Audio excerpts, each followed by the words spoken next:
Hi friends, chicken గోంగూర కర్రీని చేద్దాం రండి. శుభ్రం చేసి పెట్టుకున్న హాఫ్ కేజీ చికెన్లో 1 టేబుల్ స్పూన్ పసుపు, హాఫ్ టేబుల్ స్పూన్ అల్లం వెల్లుల్లి పేస్ట్ వేసి హాఫ్ అన్ అవర్ పాటు మ్యారినేట్ చేసుకోండి. స్టవ్ ఆన్ చేసి ప్యాన్ పెట్టి ఆయిల్ యాడ్ చేయండి. ఆయిల్ హీట్ అయ్యాక మీడియం సైజ్ ఆనియన్స్, 4 పచ్చిమిర్చి చిలుకల్ని యాడ్ చేయండి. ఆనియన్స్ ఇలా వేగిన తర్వాత 1.5 table spoon salt, 1 table spoon పసుపు, 1 టేబుల్ స్పూన్ అల్లం వెల్లుల్లి పేస్ట్ యాడ్ చేయండి. అలాగే మ్యారినేట్ చేసి పెట్టుకున్న చికెన్ని యాడ్ చేయండి.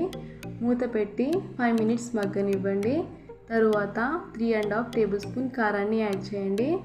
ఒక్కసారి మిక్స్ చేసి 1 గ్లాస్ ఆఫ్ వాటర్ని యాడ్ చేసి మూత పెట్టి 15 మినిట్స్ మగ్గనివ్వండి. 15 మినిట్స్ తర్వాత ఉడికించి పెట్టుకున్న కట్టలో సగం గోంగూరని యాడ్ చేసి మిక్స్ చేసి ఆయిల్ సెపరేట్ అయ్యే వరకు మూత పెట్టి మగ్గనివ్వండి.